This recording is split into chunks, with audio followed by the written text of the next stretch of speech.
Assalamualaikum warahmatullahi wabarakatuh.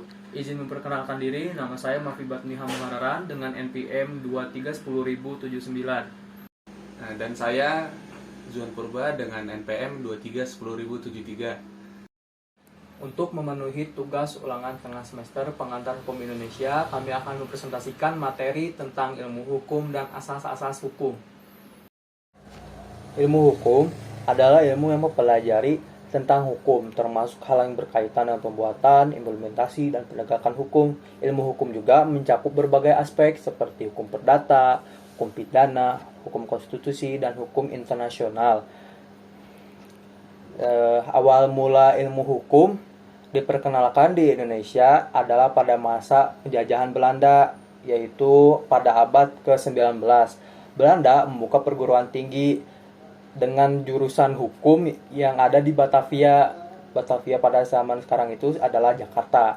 Pada masa itu, ilmu hukum di Indonesia lebih banyak dipelajari oleh orang-orang Belanda dan warga pribumi yang memiliki kesempatan untuk menuntut ilmu di perguruan tinggi tersebut.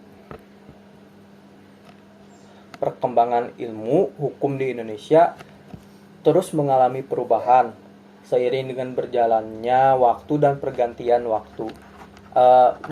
pergantian pemerintahan.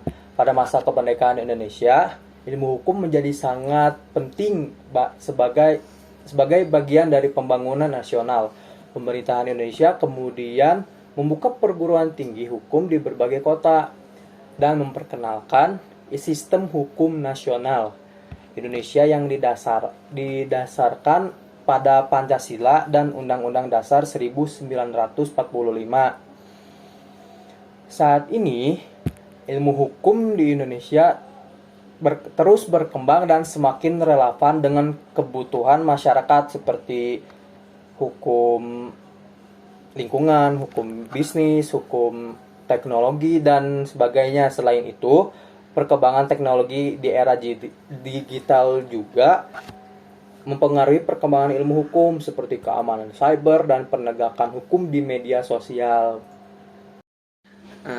Asas hukum adalah pikiran dasar yang terdapat dalam hukum konkret atau di luar peraturan hukum konkret.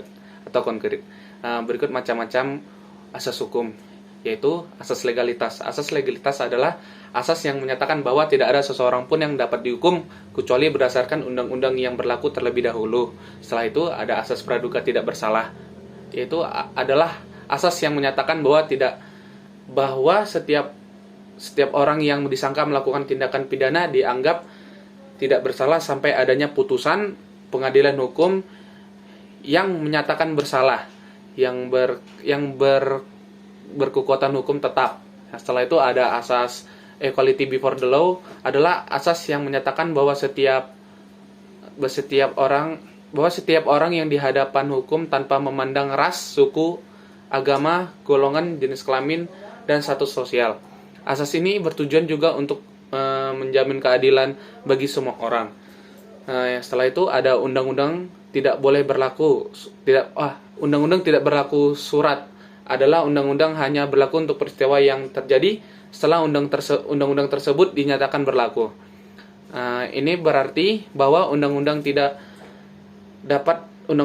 dapat diterapkan secara mundur untuk peristiwa yang terjadi sebelum undang-undang tersebut berlaku.